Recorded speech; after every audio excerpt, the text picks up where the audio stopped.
You know how The Simpsons predicts everything years in advance, right? Yes, of course. There's a great scene where they're walking into a hardware store, and it says, big, huge sign, Mom and Pop Hardware.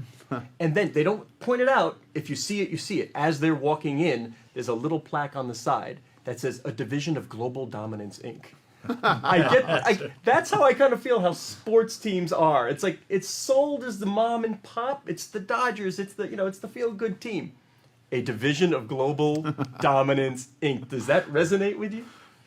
You have global aspirations. You want to dominate the globe with the Dodger brand, the Laker brand. Yeah, ultimately you want to win, right? And that helps you dominate the globe. Winning is a prerequisite to domination. We don't think about it as domination. We think about it as winning.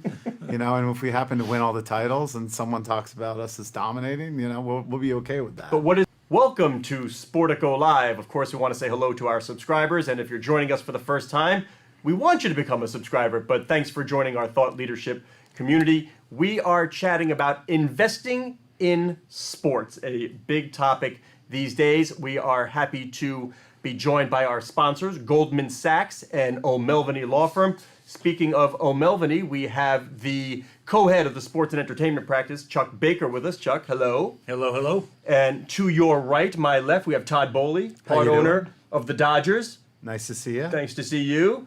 Dodgers doing pretty well, eh? Off to a good start. All right. Also investor in the Lakers and a few other things in terms of platform company. We will get to it. My question for you to start, why do you want to be involved as an investor?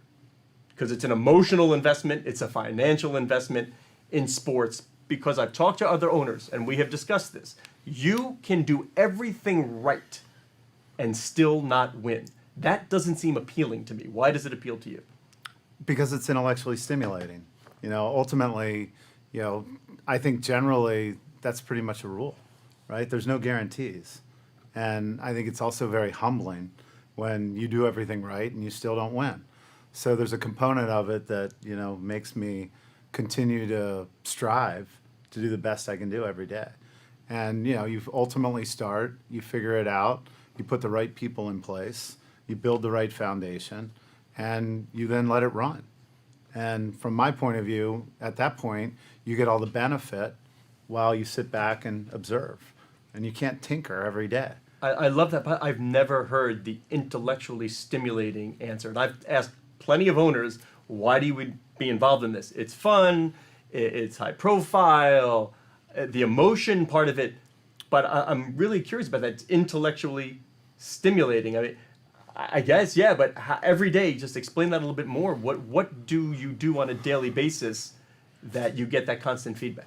Well, you're constantly thinking about probabilities, right? And you're constantly thinking about how do I put together the best possible chance to win, recognizing that it's never 100%, right? But if you're under the hoop enough times and you're in the right place at the right time and you've built something that's sustainable, then it can continue to perpetuate. And I just love the fact that, if you build the foundation, and I also love the fact that there's no shortcuts.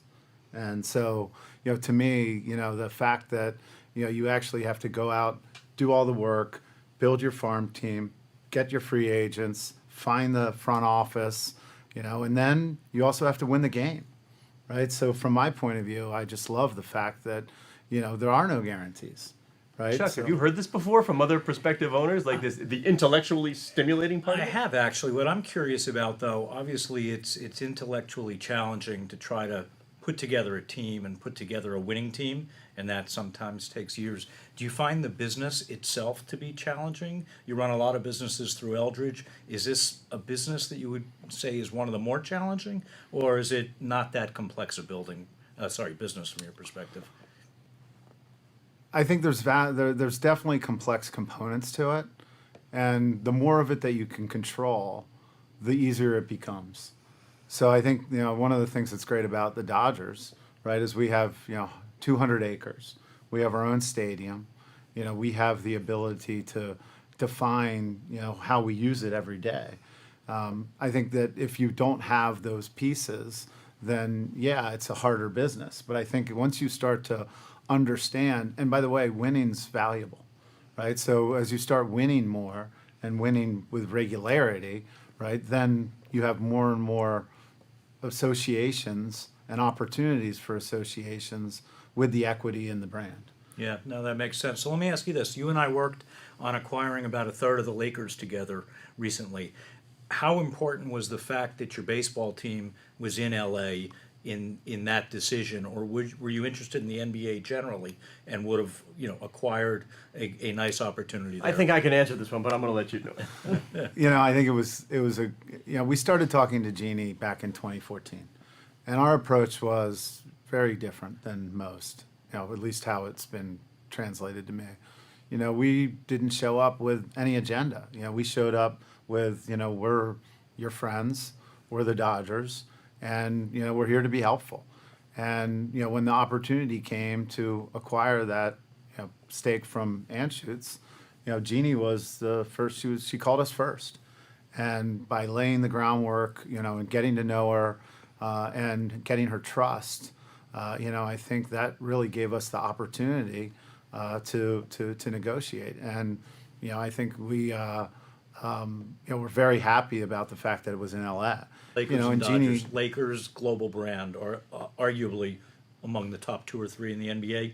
Dodgers, same in MLB. Would you buy a team that wasn't a global brand? And do you see a lot of upside in teams that aren't already global?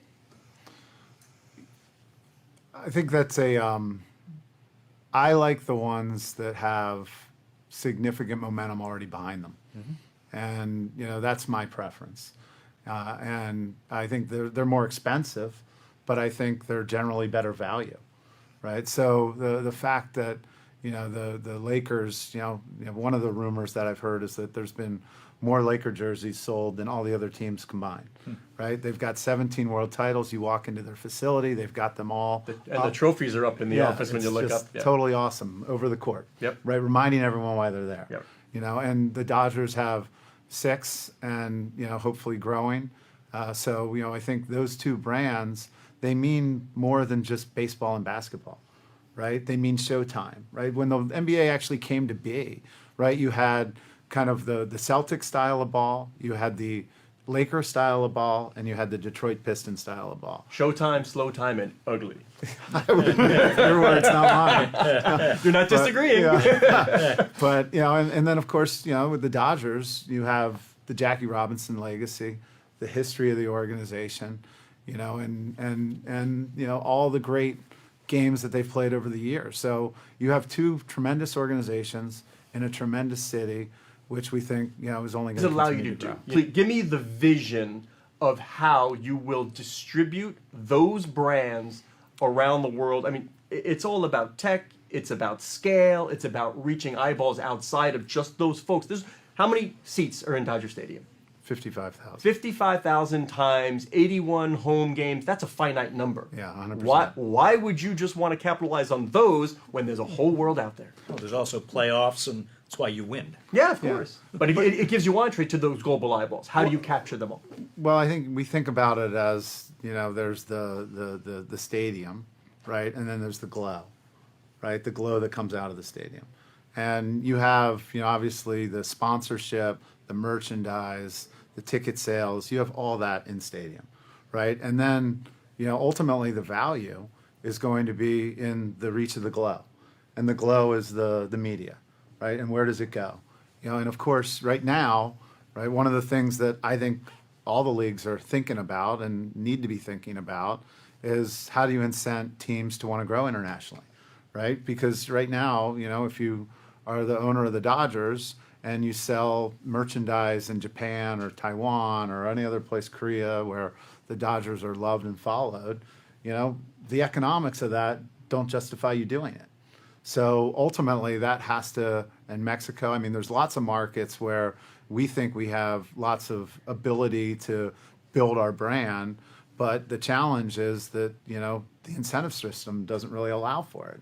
So, but ultimately, I think all of that rights issues, because I think the RSN stuff and the direct-to-consumer is also rights related. Sure. But in the end, all of that rights stuff will have to come to the market, and the market will end up governing how this all plays out. They're building a fan.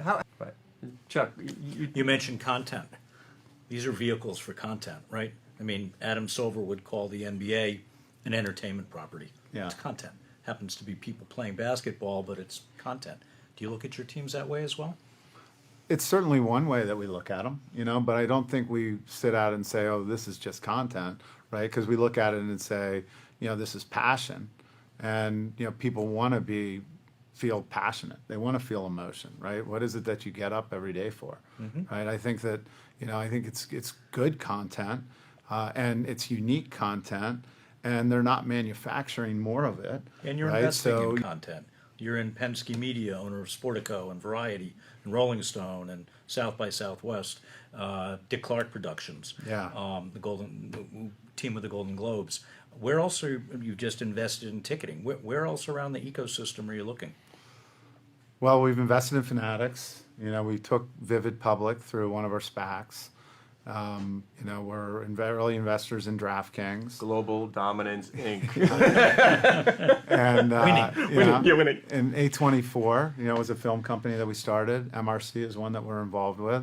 So, again, premium content that, people really engage with, is something that as you get more time and you have more devices and you have more, delivery power into those devices and networks get better and better and faster, I think that, having things that engage you, and keep you out of trouble, is really valuable. And to me, premium content, again, everything we try to be, and if you look at the brands that we are partners with Penske, Rolling Stone, Billboard, Variety, Hollywood Reporter, Vibe. I mean, these are, we're not partners in Sportico. We're not partners in Sportico. But still, keep that away from us. As the founder Just say Sportico. Well, Sportico Live, everybody. Yeah, so I think those are all top-notch brands, right? Sportico included. All right, so Todd, I hear, if we're going to do a Harvard Business School study of sport, these teams, at least the best brands, are really platform companies. We talked about ticketing and tech, and you have Elysian Park Ventures, and you're investing in companies that, one, you can use in sport yourself. It's one way to get involved. But I'm guessing because of the high profile of sport, you then get the bonus of it scaling outside of sport. Can you just tell me about the cycle of what you look for in these companies and what you hope to achieve?